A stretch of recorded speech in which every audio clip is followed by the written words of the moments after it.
не, то какъв е? Ма не, какъв е това, че инициира? Развиждане леко е. Какво значи това те инициира? Това, което това прави, те тренират. Те тренирам, а аз той мога не и аз да инициирам тях. И как ще инициираш? Аз Еми, ми същата същата работа. вече владее силата, аз имам много специални сили. Абе, че да, айде, как ще инициирай Влади? Защо не? Аз мога да го кажа, ако примерно да речем, казвам, окей, ти вече го имаш. Каква е? Тора казва ли, че той... Чакай да влезе, чакай да се приготви. Давай работим.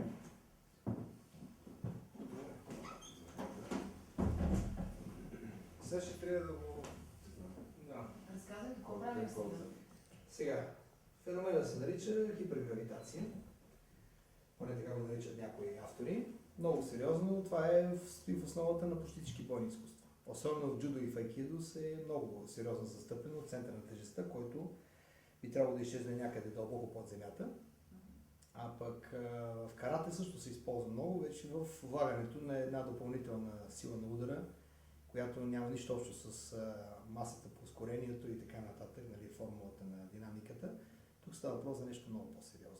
Тоест, един 90 кг човек като мен, който може лесно да бъде вдигнат от един средностатистически трениран мъж, след една кратка подготовка в рамките на 10 секунди, тялото става много кратко по-тежко и самото вдигане или силно се затруднява или става невъзможно. Може ли да ни покажете сега? Ами, ще пробваме. С кого да започнем с... Трябва да те дигнем. Айде да почнем с малото момче. Това е доктор Михно Джуниор. Така сега нека да фанем профил, за да може той да го следи. Сега съм в нормални килограми, 90 кг може да вдигаш. Така, още веднъж. Дигай сме. Сега съм окей. Нали? Тоест няма проблем за него да го направиш. Чакай. Влади, би ли да стана малко?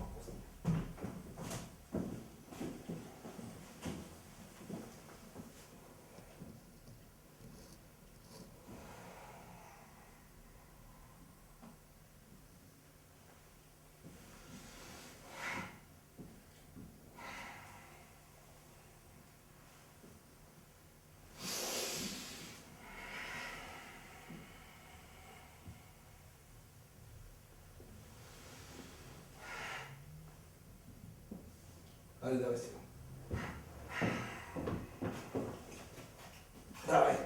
Давай! Сега съм нормален. Сега можем да дигаш. Още веднъж.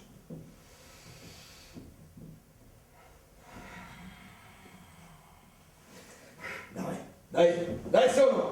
Дай! Добре, може и да си малка пауза, защото знам, че това е напрежение въпреки физическо и за да двама да ви вдигнат. Дамата. Айде, дамата. Аз мога ли да снимам пред тебе? Искам при Както искаш. Няма Може проблем. ли при целия? Да, защото нали преди малко каза на Влади да не седи там. И да му хванеш лицето на ходенето на риски, и краката долу. Доколко? Добре, изобщо. Това си е мое Имаш равноделно. лично откритие. Има някакви неща, да. Тайни има. Общо взето, други въпрос е да се споделя. Ти къде ще станеш? Аз съм за. Избирайте кой е. Това да мислиш? Аз ти предлагам едната помишица. Всъщност, хубаво е да бъде отпред и отзад, защото ще ви вместе центъра на тежестта. Сега има една малка тайна. Не бива да бъде чупен напред, настрани, наляво. Тоест, тук се създава една ос, виртуално към центъра на Земята, която ос не бива да бъде чупен. Значи човек, който ме изведе от равновесие, затова в джудото има една техника, едно понятие шизентай, нали, това е едно среднинно такова положение, в което всичко започва от него. Тоест там се намира точно този център. Аз го намирам, свалям го където трябва и оттам нататък вече ще почва да се случва. Така че хубаво е да застанете по същия начин отзад и отпред. Примерно, застани отпред. Значи енергията ви върви от главата до кълбенето. Е това нещо. Сега, първо, в нормално положение може да вдигнете, а ставайте. Тоест, вдигате се като кукла, без проблем.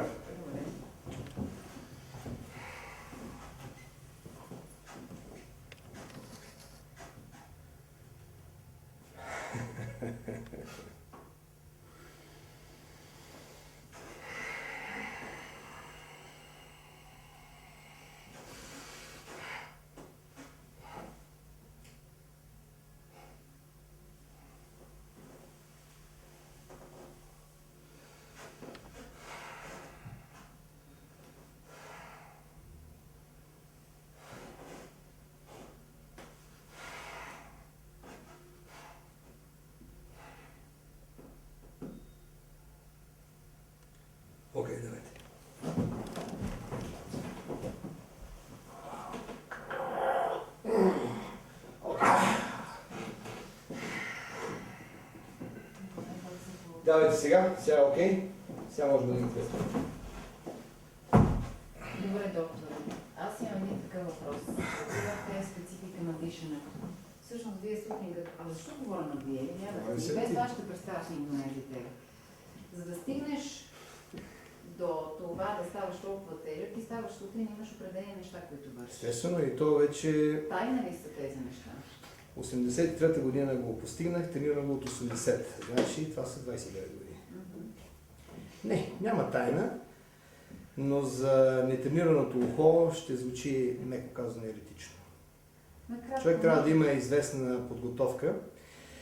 Ами накратко, нека да кажем така. Има едно понятие гравитация, което, т.е. Земята дърпа по един и същи начин на всички падащи тела.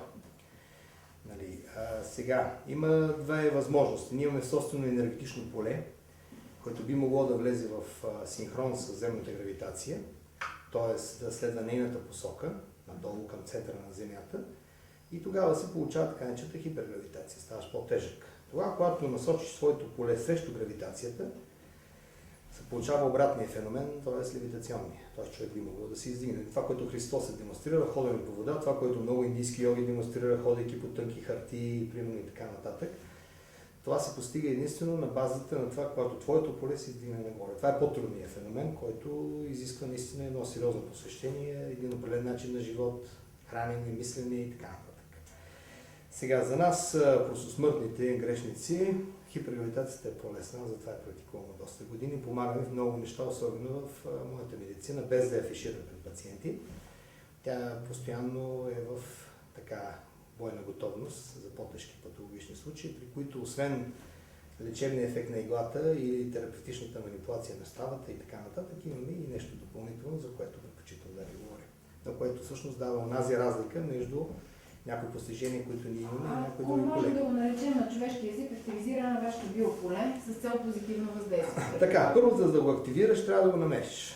Има начини за намиране, то се тренира, намираш въпросното, то е вид усещане, което се култивира дълбоко в теб, след което започваш да го насочваш. Има си опорни точки, колена, ходила, нали, те не са просто анатомични обекти, а е нещо, което се свързва с цялата ти системи в начина на мислене, след което започваш да слизаш в земята. Сега има едни такива представи. С феномена при мен се случи тогава, когато, както една такава секретна школа в Китай, метода на Цея, те говорят за златните куки, за едно заключване. Буквално за първи път се случи през 1983 година, когато успееш да влезеш на достатъчно дълбочина в земята и в един момент да обърнеш и да се закачиш. Тоест буквално един подобно на Терминатор 2, нали, капката, която си изливаш и ти си изливаш надолу в земята, стигаш до стата дълбочина и когато си достатъчно дълбоко и усещаш, че си там, а не горе, горе няма нищо, просто обръщаш тези куки и се закачваш. В момента, който усетиш това закачване, ставаш наистина много тежък. Това е, т.е. то не е свързано с напъване на тялото. Аз го правя всички тези дишания и така насочена, концентрирана мускулна контракция на определени мускули и така, с цел да събудя това усещане за изтичане в земята. Всъщност всичко това е доказателство за наличието на енергията Чи, която вие използвате. Убеден съм, че това съществува. Убеден съм, че около един проводник, по който тече електричество, се дотира магнитно поле. Човешкото тяло има хиляди биологични проводници, нервите, всеки един от който има съответен електрически интензитет. Нали, тази резултантна електрическа активност на тялото произвежда едно общо резултантно магнитно поле, което го наричат аура, наричат го астрално тяло или както искате, но то реално съществува. То се доказва с всичките електродиагностики, които правим, нали, електроенцефалограми, електромиограми, електрокардиограми и така нататък. То се доказва с килиарната фотография, т.е. полето, което има около нас. Така че ние вече не говорим дали го има или не, говорим как бихме могли да го използваме рационално за някакви творчески цели. Било то в бизнеса ни, в случая при мен за лечението на пациенти, в... Самолечение, можем ли да постигнем Да, съвършенство? Абсолютно. Да самоактивизираме тази енергия, Чи, която да изчиства съзнание и физика. Това е смисъл всъщност, за създаване на оная хармония вътре в нас, която я имаме, която е зададена, която е детерминирана биологично, но която е губим под стреса на живота, който води. А това не се ли обуславя от дълги години тренировки? Вие ни показахте една много малка част от това, което вероятно вършите всеки ден, но при вас има алгоритъм на живот, вярвам. ставане сутрин, вършене на определени неща, едни традиции, навици години наред, които ви довеждат до тези възможности? Лично при мен това е свързано с бойните изкуства. Първото си цуки в карате го направих през 76-та година, вече 33 години вървя по този път. Карате ми помогна много. Бил съм и, мога да се каже, професионален състезател, така че за да успяваш, да оцеляваш в този, меко казано, атрактивен спорт, трябва да имаш сериозна Говорейки подготовка. по-обобщено, казахте, че на някой е дадено, на много малко от хората е дадено, но на масата достъпно ли е това дишане, което да й помага да живее по-здравословно и по-спокойно, да маха стрес, да прави дишането, да спазва някакви Божии заповеди? Каза, че имаш молитвеник български, ползваш си и свои мантри. Общо ти си пригодил някакъв вид източно учение към нашия начин на живота, така че да ти върши работа. Аз считам, че човек е един. И без значение от цвета на кожата или мястото на света, в който живее, или професията, която упражнява, има определени умения, определени способности, определени качества, които трябва да бъдат добити. Един път, когато достигнеш до тях, т.е. върха на планината е един, може да стигнеш до него по различни пътечки. Но един път достигайки там, ти просто го правиш. Така че дали си йога, дали си боен изпълнител, дали си примерно Санди Мурти или си Ело Бамбо или някакъв друг вид медитативна вътрешна техника, крайната цел е да усетиш в себе си наличието на тези особени потенциали, тези особена енергия, да започнеш да я ръководиш и в крайна сметка да започнеш да излъчваш пространството. И по този начин, балансирайки енергията в себе си, ти създаваш една хармония между теб и света, защото, както беше казал един майстор, ти имаш толкова, колкото пропускаш. Тоест целта е не да затвориш егоистично собствените си клапи и да кажеш аз толкова имам и с това ще разполагам, не, напротив, да се отвориш към света, да променеш, че си част от него и да оставиш тая световна енергия да потече през теб. Тогава ти ставаш наистина голям. Както казват в Междужезни войни, let's force be with you. Да приемаш и да отдаваш, това за Междужезни войни ще полезно. Сега, Аз мога да си пием към шига, ако не ги трябва за... Пръстите. и това сме го правили. Не бе, бележиш ги да видиш къде е раната. Иво, за първи път аз имах проблем. Млади всички вървиме по едни И, пътища, то е, които ми... и си ми стана Слушай, пръста, ми стана по-дълг. В момента, Това е индианска стара шега. не бе, не ще. Истина, Не, бе, Бога ми. Знам Бога ми, знам. Не, просто си го представи, ти става това, не е ли? Да, знам. Тя го направи. Ами след като можеш да промениш нещо, с което си свикнала. В представата и може да го доведе до самолечение Леонид, който му се пръсна язва, нали така? Да. Аз не бях там, вече си бях тръгнал. Не, това не Това е става. преди Това това става преди става. това, да. Всеки ли може да го прави? Сега, Тора, доколко е истински, доколко може човек? Това е Добре, кажи Това е един сериозен човек, но преценката на Тора може да направи само човек на съответното ниво. Човек вижда това, което знае. Ние не знаем достатъчно и нямаме отправна точка, за да го преценим. Тоест, всяко едно, примерно... Кои са хората на нивото на Тора? Те в света са единични бройки или как? За съжаление, това от времето още на най-древните човешки учители, като започнеш от Заратустра, Кришна, Буда, Мохамед, Христос и така нататък, до по-модерните, да речем като Блаватска, Рьорих от началото на 20 век, или като Сай Баба, или съответния Далай Лама, нали, и така нататък. Също Гориндър, който съм си го сложил там, за да гледа на агитация, както примерно Тора. Това са хора, които ни учат на едно и също нещо, че ние имаме нещо повече от това, което си представяме. Че нашата мисия на този свят не е да отгледаме няколко дечица или да изучим една професия, с която да си вадим хляба. И подобно на нашите родители и на конвенционалното общество, нека да го наречем в лицето на семейството, на църквата, на училището, които са ни учили как да ходим, как да пишем, да говорим, нали, да станем нормални хора, да вземем едно адекватно място в обществото, има и един друг път, един трети път, един таен път, за който е наистина за малцина избрани и на който тези духовни учители всъщност проповядват в цялата им проповед, цялото им учение е изградено върху това. Няма никаква разлика между християнството или между езотериката на кабалата, например, на древната там еврейска традиция. Има неприлики, те са едно и също нещо. Само че го назовават с различни думи, с различни имена. В крайна сметка, както и акупунктурата с тези 12 канала, които по традицията пантеона на 12-те, в древните традиции на религиите, например, всичките древни религии са винаги задължително 12 бога. Още от шумерската, сиро-вавилонската, египетските богове, индийските, гръцко-римските, винаги 12. 12 канала, 12 месеца в годината. Нали, числото 12 е залегнало дълбоко в нашата култура, за съжаление, ние не знаем защо. А също се оказва, че връзката ни с висшите сили, тя минава през някакъв канон, през някакво знание, тайно знание, което, за съжаление, е доста ограничено. Евреите твърдят, че Бог ни пуска в рая, не защото сме следвали само тези 10 Божии заповеди, а защото знаем достатъчно.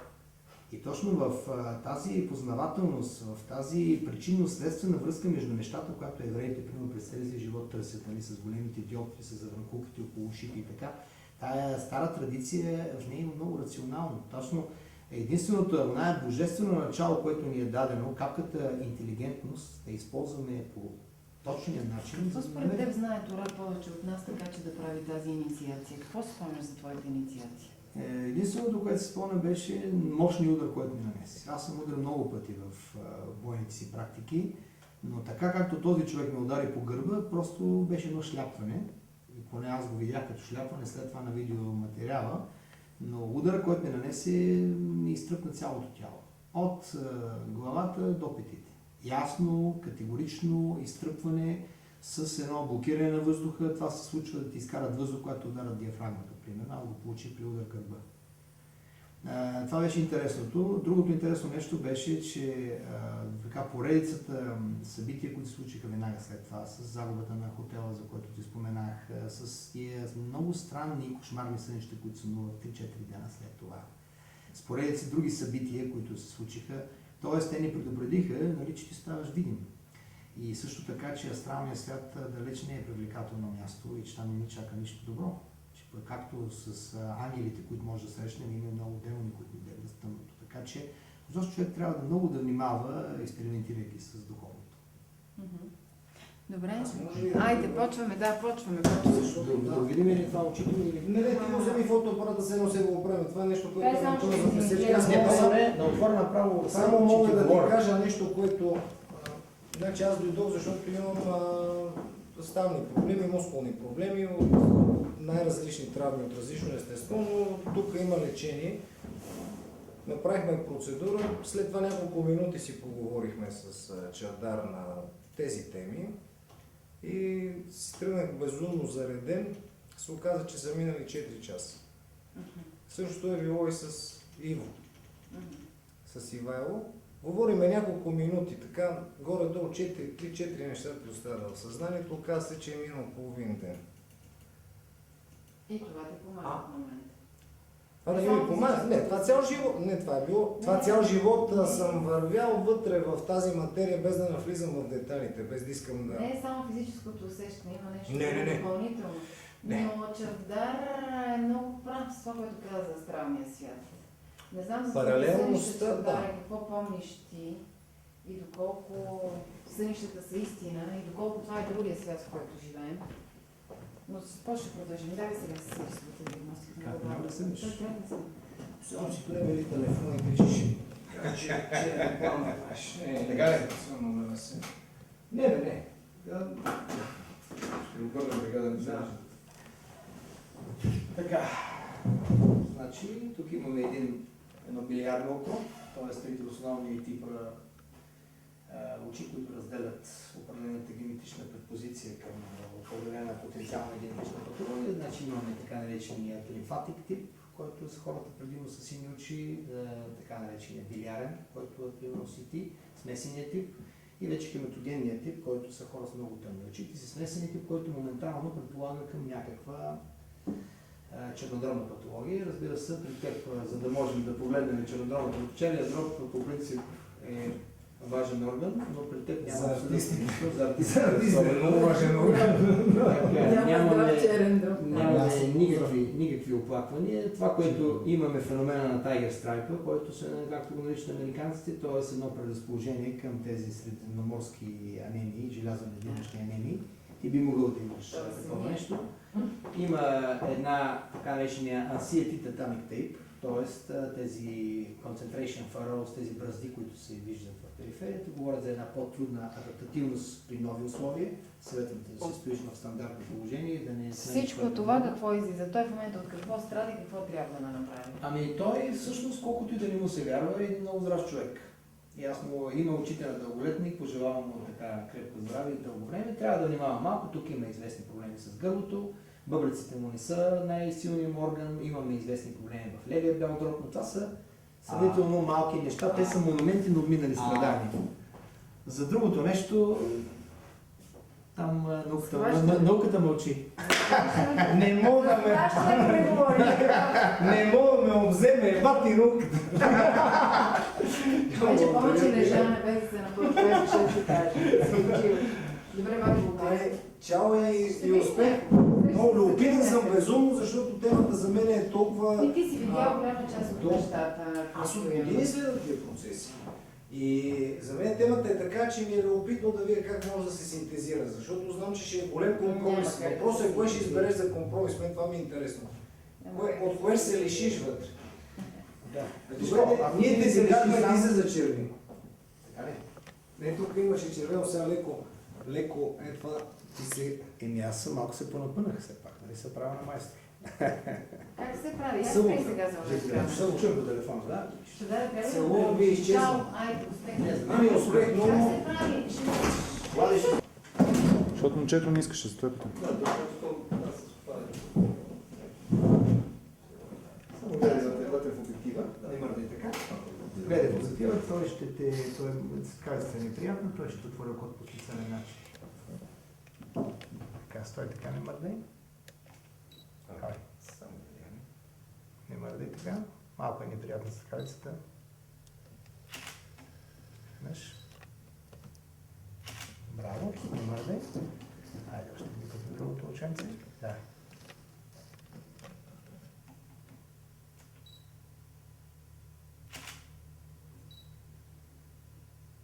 Чудесно. Нека да хванем. Двама съм чудни. Така, сега ще караме този идеален образ и ще го разгледаме заедно. Добре, добре. Какво виждате? Айде на ти, че това ти и вие. Какво виждаш? Като диагноза.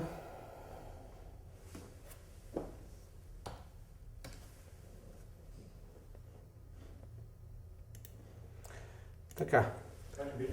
Да. Ами също си билярен тип.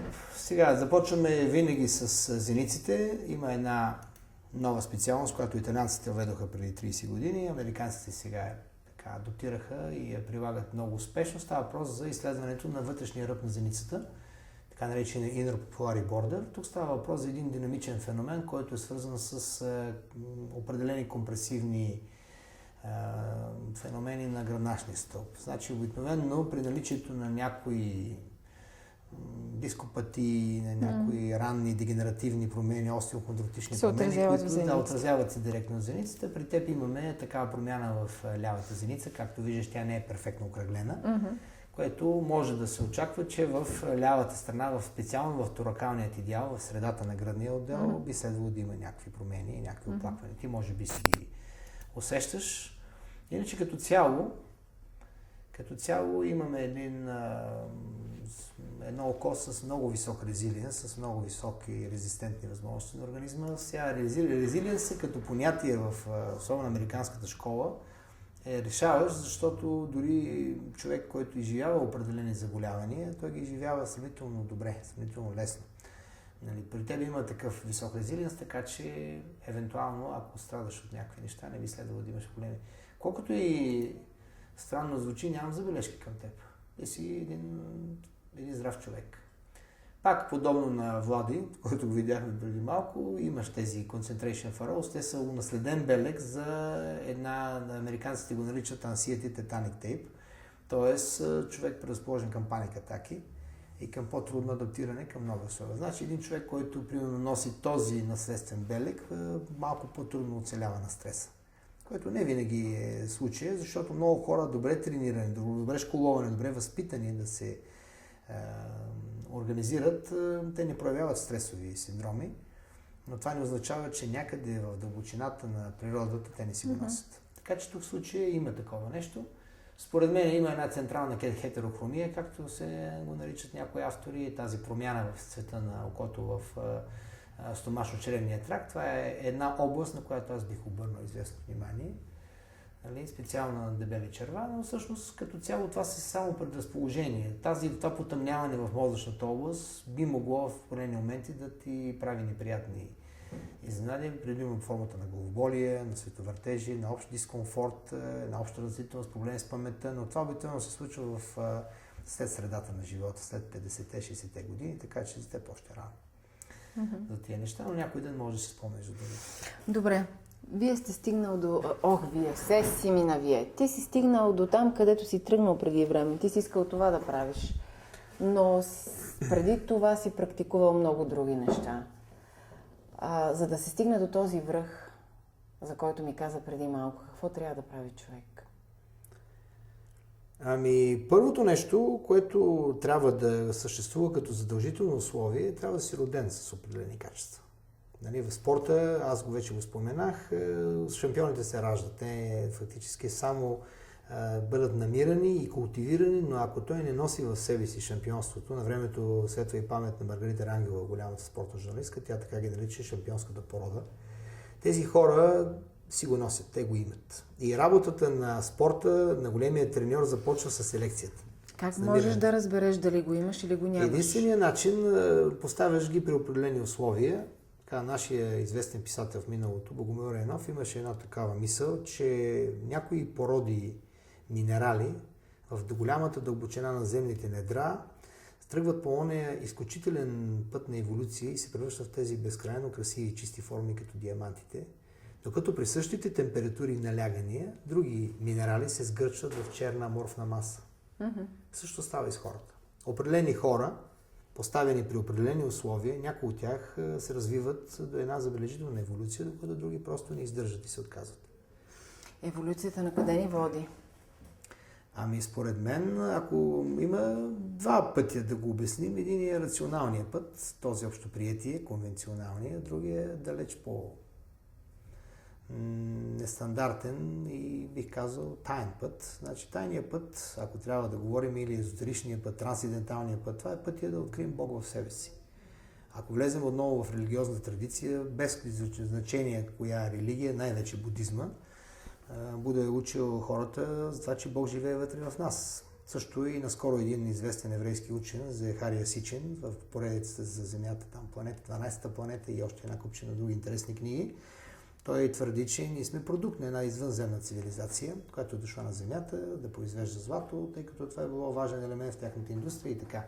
И по този начин трябва им работна ръка и те са избрали едно определено животно, което е било близко до техният, не на празно се казва Библията, по своя образ и подобие.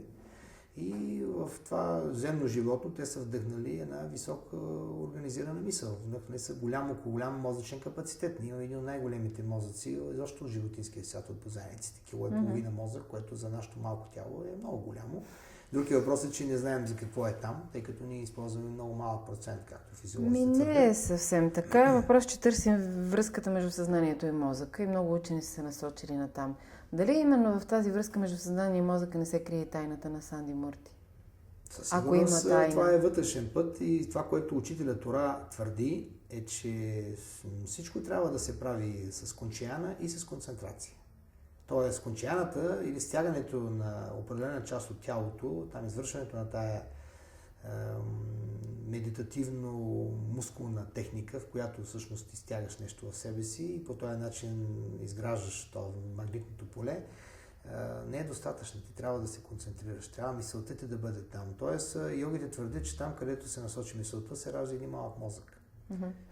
Тоест, с този стегнат кончиян ти поддържаш целостта на тази енергийна обвивка, едва ли не. Но може ли постоянно да се стегнат кончиян? Не. И не е необходимо. В крайна сметка, тук става въпрос за една определена постура, една определена позиция на тялото, един определен навик да дишаш правилно с трите части. Нали, са долно, средно и горно дишане.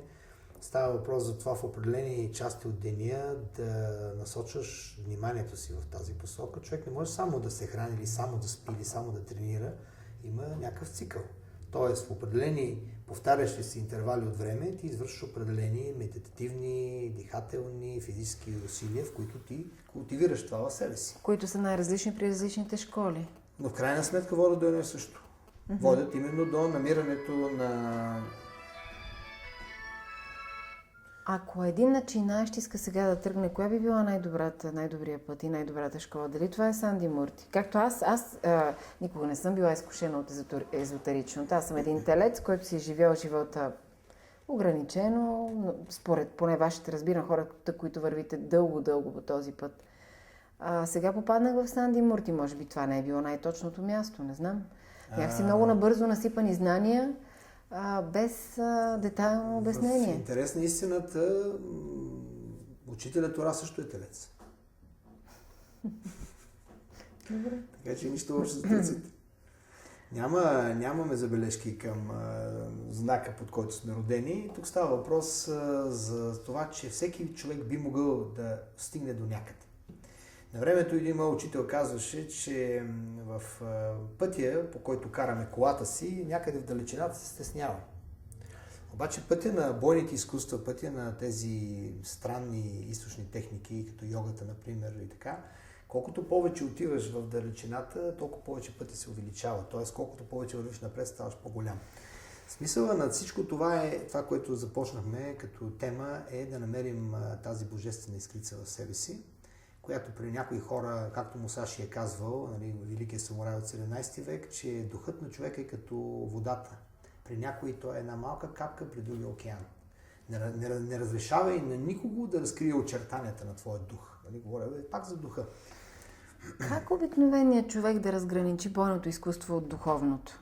Защото Няма не всеки може да практикува бойни изкуства, за да подобрява себе си, за да се изпитва, за да става все по-силен и по-силен. Веднага ще ти отговоря. Тук става въпрос за висшата целесъобразност, т.е. за реалното приложение. Учителя Масотацу Ояма, създателя на Киокушин карате, той твърди, че в бойните изкуства духовното е оная огромна маса, скална, ледена маса, която се простира под нивото на океана, на айсберга, докато шапчицата отгоре е физическото.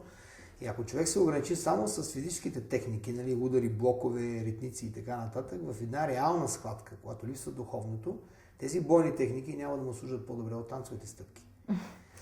Добре, а физическите какви са физическите измерения на така наречените чудеса, ако можем да ги наречем чудеса?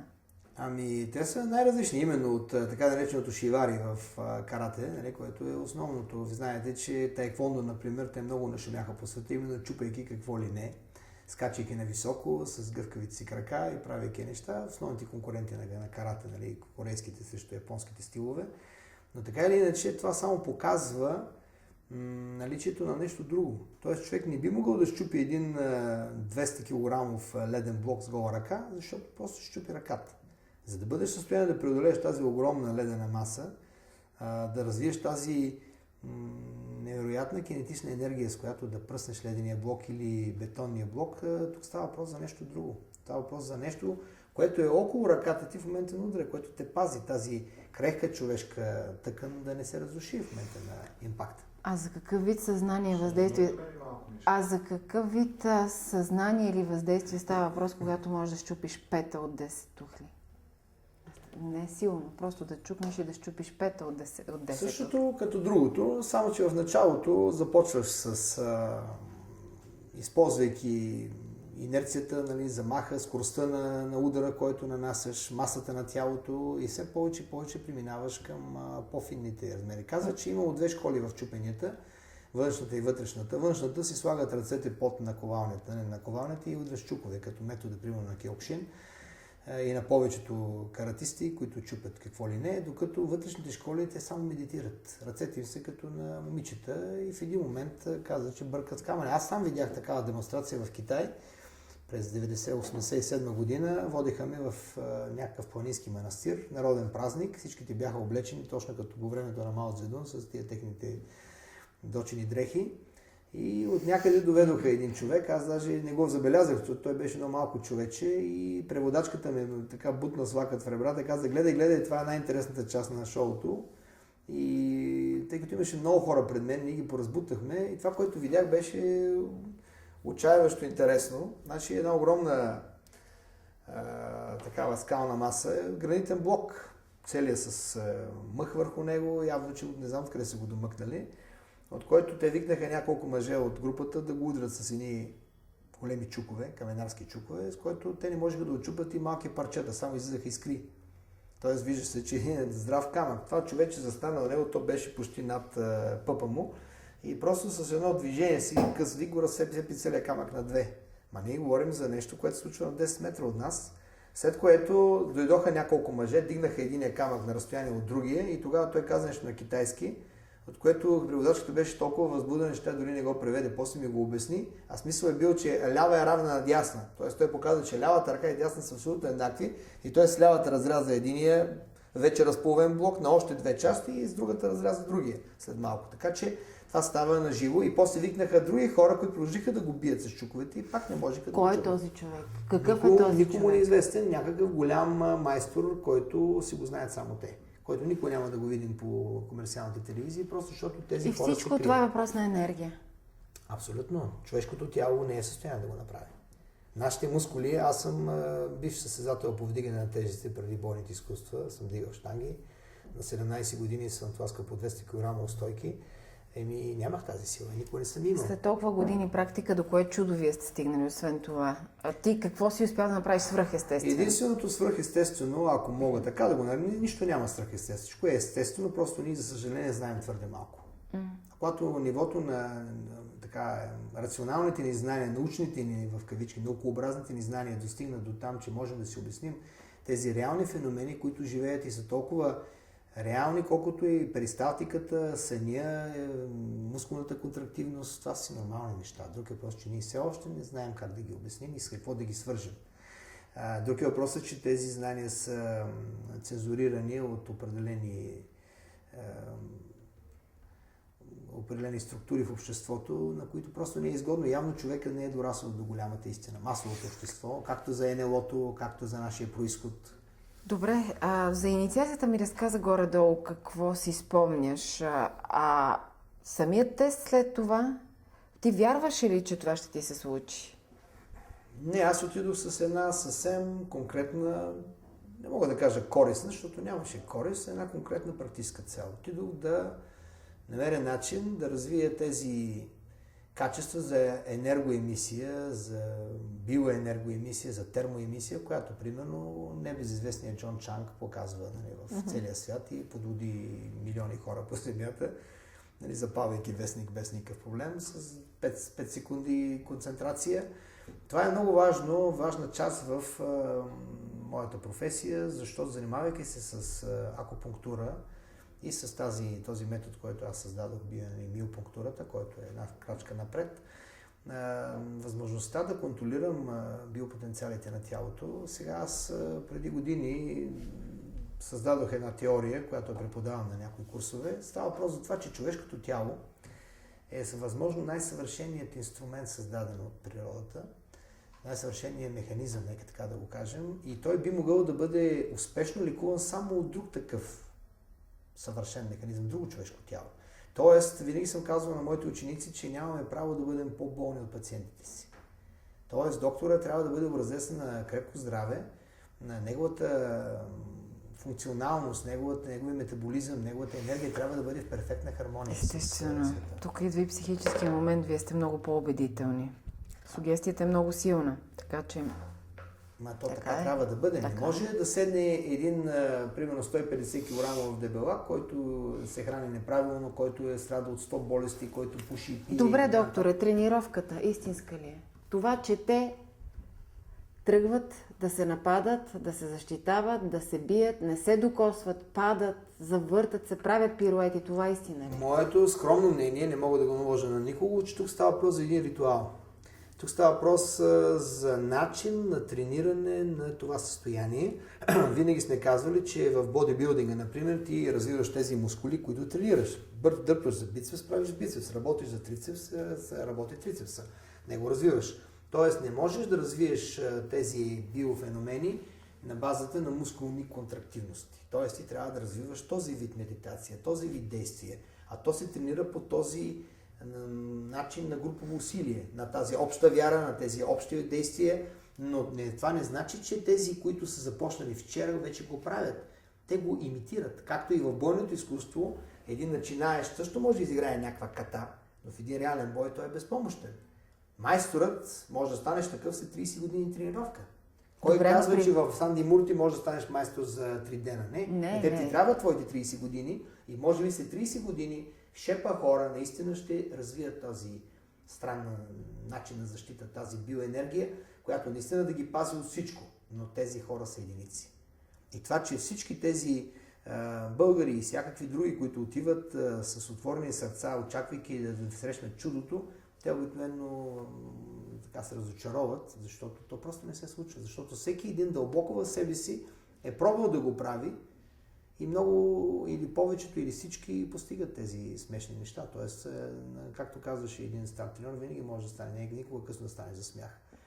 Чакай. Ако ти не беше отишъл в Санди Мурти, нямаше да можеш да изпиташ, па макар и било това групово влияние, този безконтактен бой, нали така? Абсолютно е така, но ти трябва да отидеш, да го видиш, да се опиташ да схванеш смисъла на всичко това. А смисъла, според мен, е този начин на трениране. Да медитираш, да казваш своите ежедневни мантри, да концентрираш енергията в своя дантиен или така речената кунчиян или хара, няма значение, има различни синоними въпросното понятие. Така или иначе, тренирайки го достатъчно дълго, с посвещение на това дело, ти един ден без друго, може би, ще го достигнеш.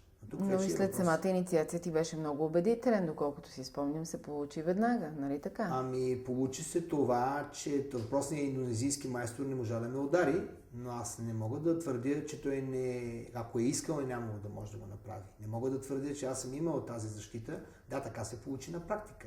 Но каква е истината? Аз считам, че един човек, който вчера е иницииран, който вчера е започнал да го прави, не би могъл да го направи. Тоест, това е един ритуал, това е един символ, който те въвежда в един такъв езотеричен, в един магически свят и отваря за теб духовните ти очи, както говорят за тях в карма йога, т.е. поизмива част от кълта, която ги покрива, за да погледнеш за нещо друго, за едно друго начало, което съществува, за едно, примерно, станал се на 50 години и изведнъж разбираш, че има и такова нещо и почваш да го правиш. И може би, когато станеш на 100, вече ще го правиш. Миг преди смъртта. Ако доживееш до 150. Добре, докторе, благодаря. Тук за тази енергия... Вярвам във висшето... Какво значи това, ти си християнин? Да, какво вярваш? Ами, вярвам в висшите сили, че те съществуват реално.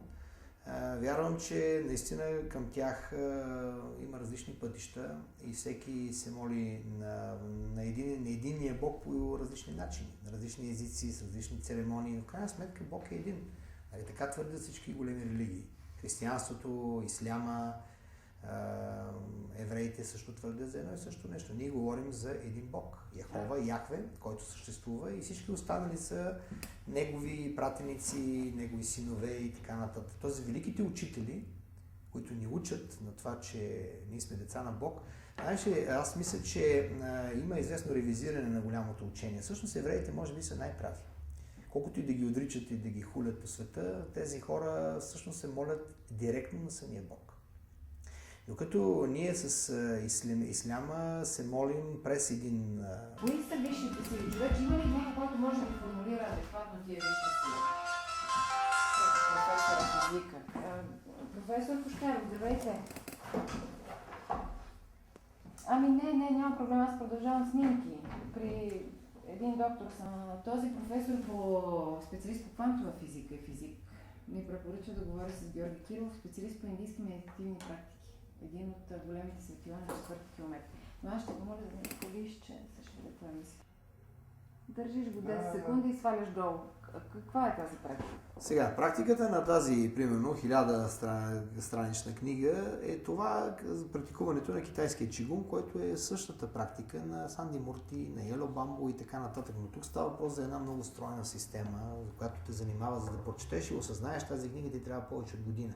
Ето, примерно, това изглежда много еретично. Това е една гумена кукла, която майстора по чигунг използва, когато прави дистанционно лечение. Той изтегля, примерно, негативните енергии, потенциални от куклата и ги слага в чаша вода, след като пациентът е на хиляди километри, но китайците го правят много успешно.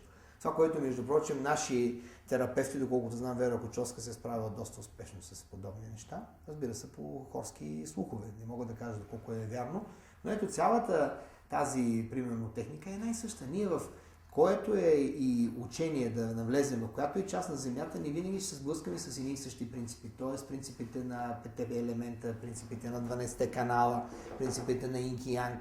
Тези неща ги има навсякъде. Друг е въпросът, че някои учения ти дават само няколко повърхностни факта и те оставят в неведение, докато някои учения те хващат за ръчичка и стъпка по стъпка те водят до върха. И някои организирани учения, примерно китайският чигунг е много реорганизиран.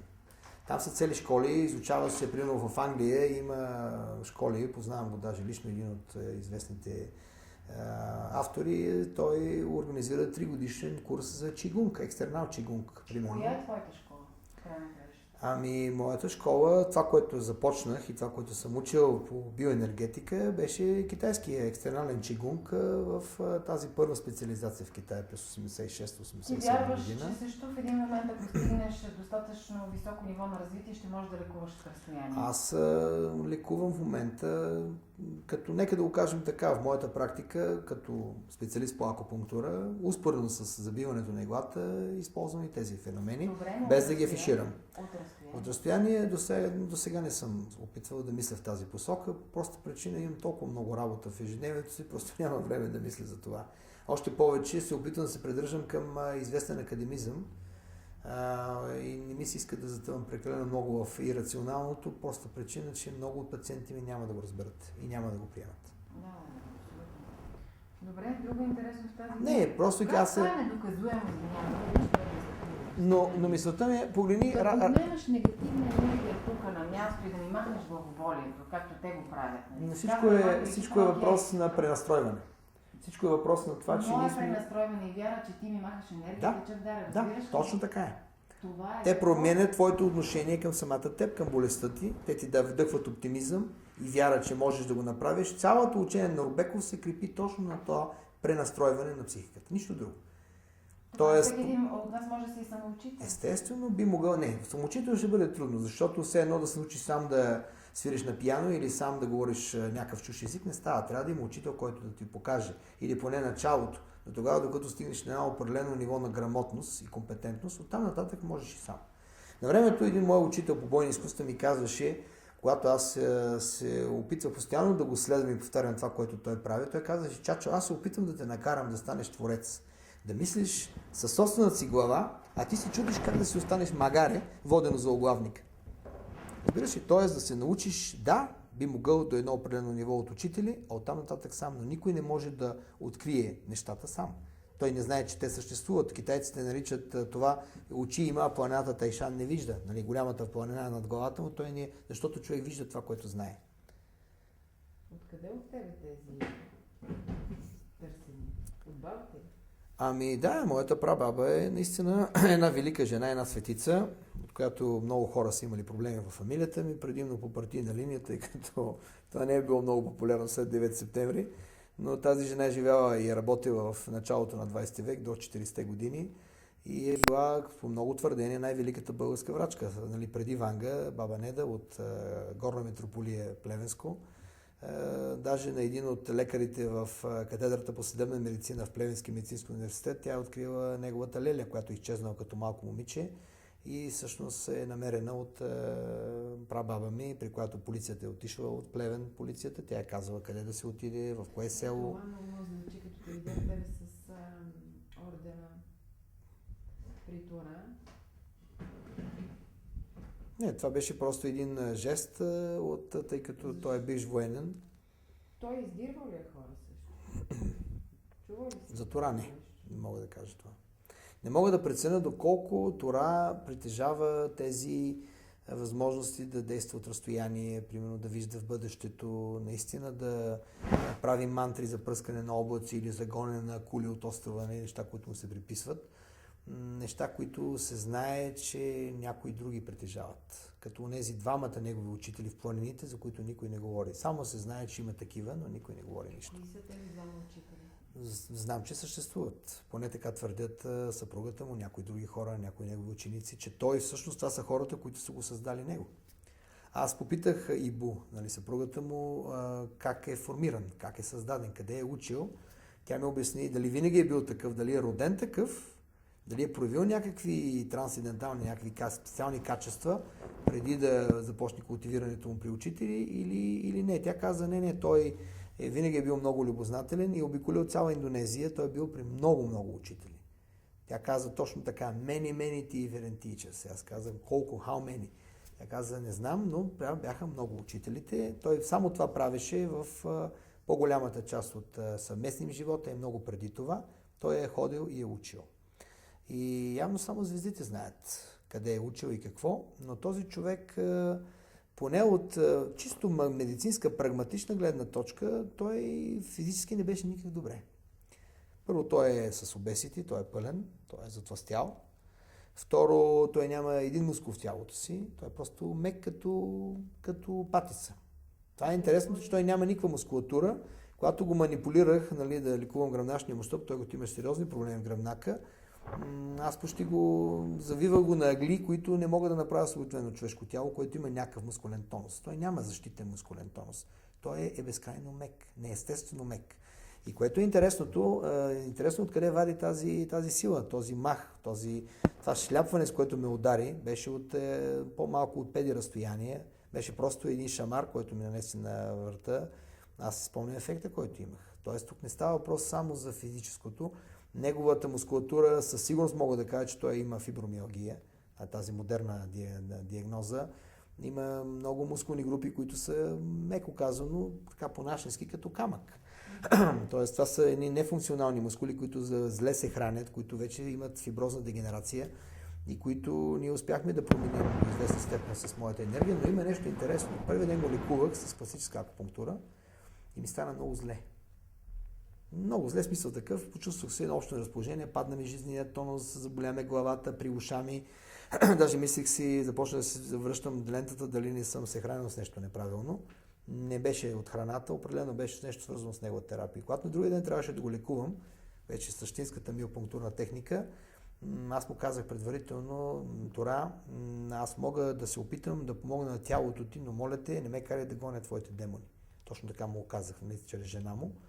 И той така, тя го преведе, той се засмя и ме погледна сериозно. Аз очаквах да го приеме на шега, защото аз го казах като шега. Но той ме погледна сериозно и каза неговата любима фраза Don't worry, Чачо, don't worry. И тогава се качихме по стълбата горе. Как се предпазваш ти за това да ти изцедат енергията? Да се появят демони около тебе, които да те обземат? Чак до там, до екзорцизъм не сме го докарали, но така или иначе... Явно той е бил един вид, да се случва енергийния... Не, аз не съм се пазил, защото явно неговото ниво е доста високо. Въпросът е, че явно той ме е пазил. Това беше моята молба.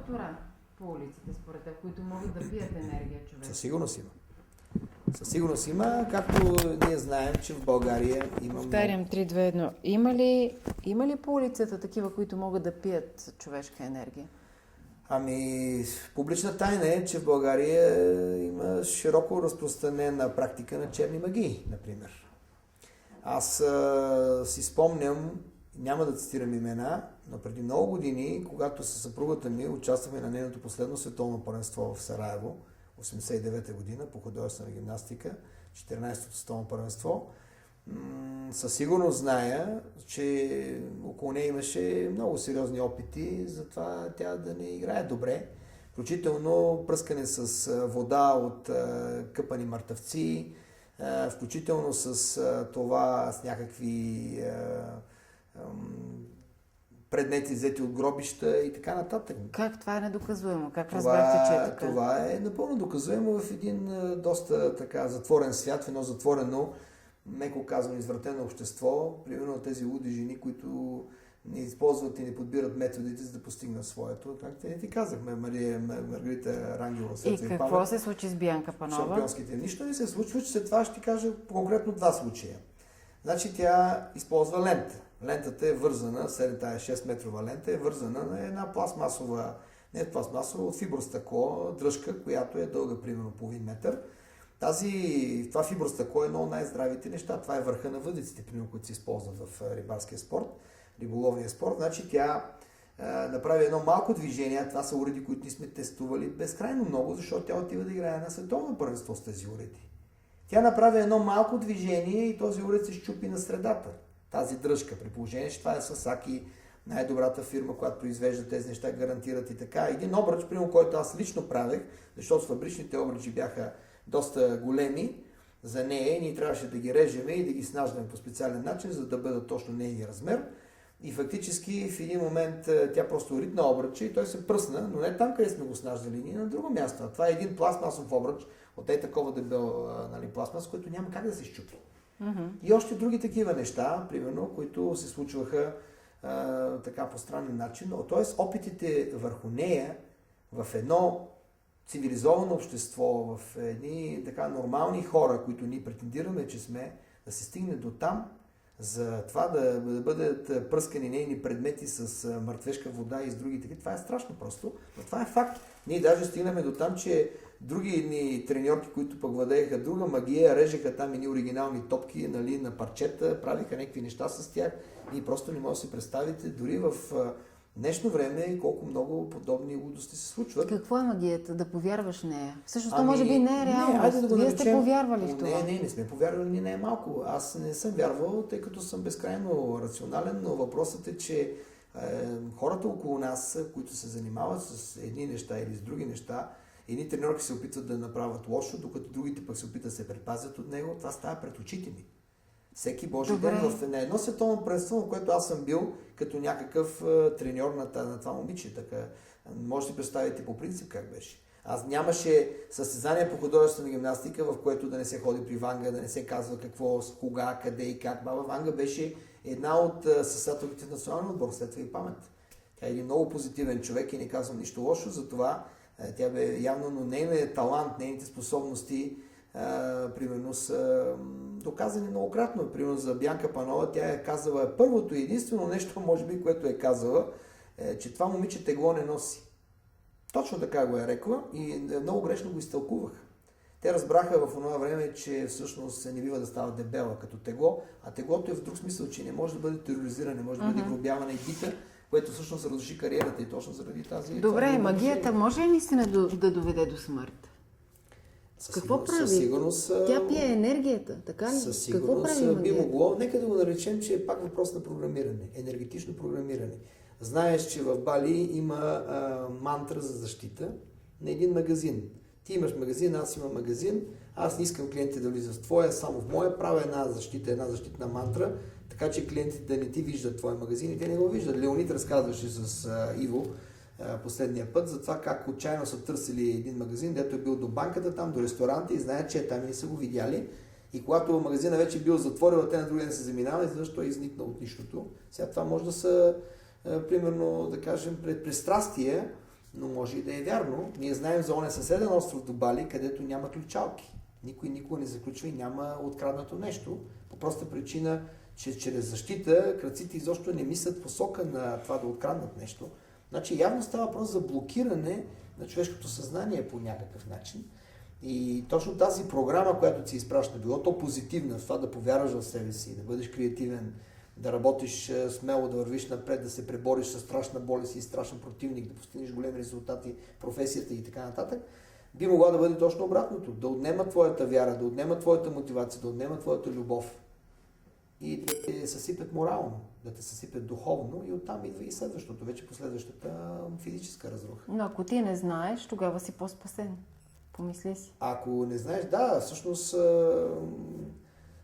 тук е големия спор за това дали че всъщност голямото знание носи и голямо страдание. Пресечки направи и само покритие. Стани и тръгваме към долу. И 5 минути преди полунощ. Значи 22.04 годината, 1009, 6-9. а те си като бях. 20-22, 42.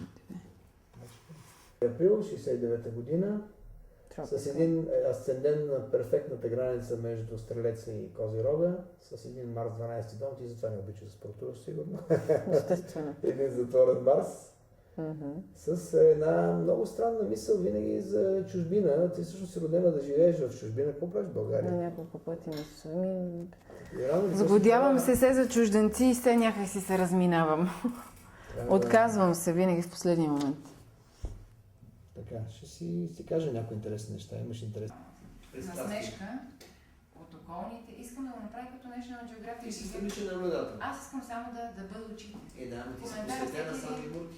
Ти мина през това. То не Даже ми те променя удариха по лицето, отношението. рязаха Ама не ми деснощите. е променило отношението. Аз не практикувам нищо в момента. Нищо, истината е друга, че въпросът на програмирането, то не е само интелектуално, то е и енергетично. Значи той направи нещо с нас, всички нас. Цялата тая техника има нещо в нея. И това е един много практичен човек с един изгряващ Сатурн, който всъщност го прави изключително контролиран човек. Тоест селф-контрол му е невероятен. В това отношение много духовен човек, защото има един Нептун в 9-ти дом в Скорпион, който го прави наистина духовна личност, който се занимава с тези езотерични практики. Имаме един северен възел на Луната, който е в 6-ти дом, плюс Марс, който го прави един човек, който много е работил върху себе си. Който му личи на по-стари години. И така нататък. Има едно слънце в 3-ти дом, което го прави много контактен и много очарователен, точно това, което всъщност търпи. Така че имаме едно перфектно обяснение на нещата, но аз не считам, че звездната карта би могла да обясни всички тези неща. Тук липсва генетиката, липсва мисията. Да. Добре. Благодаря. Айде, тръгваме. Обърни се за малко към екрана, чачо. Към екрана. Към екрана се едно гледаш, това му пресече ти прави. Колко ми остава тази касета? Много малко. Добре. Ние няма да препаркираме. Ще ли ще преджапам с теб? Ще видим. А можеш ли да извадиш окото? Или нещо? Мога да? Не, сте. Има ли значение това? Да? Не, по-скоро ето картата, нека да разгледам. Добре, окей. Айде, да. Супер, добре.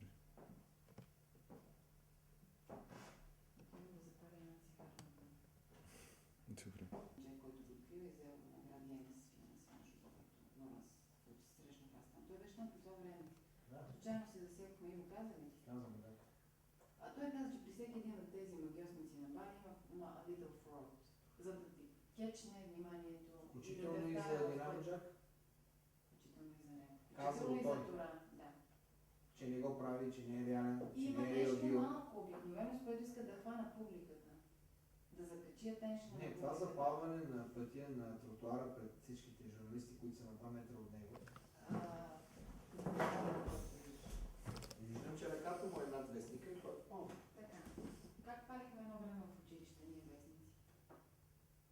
Има едно вещество, което се слага, което като мине малко време, натриев нещо си. Като мине малко време, това нещо да се възпламенява само. Разбираш? След всичко това мантриране, ако наистина си на някаква диета, Хипервентилация. аз те видях и палите в други измерения. Това може ли Добре, да ти ми какво вършиш видя? такива Ти неща? какво видя? Видях едно страшно напрежение в тебе и сваляне на енергията ти в кончиана. Това става освен това. Става тежък. Не, на практика, какво друго може да става освен това? Казвам ти на практика. То ти го виждаш, той е пред теб, може ти да го пробваш. Ако наистина искаш, Не ти говоря за това, говоря ти на практика, ти можеш да я преместиш тая книга от разстояние. за сега не. За сега правя това и тази тежест, способността да го правя, аз го насочвам обаче не към краката, без ръката, което лекува. И затова има изключително успех. Аз мога да покажа парализирани хора, които им раздвижих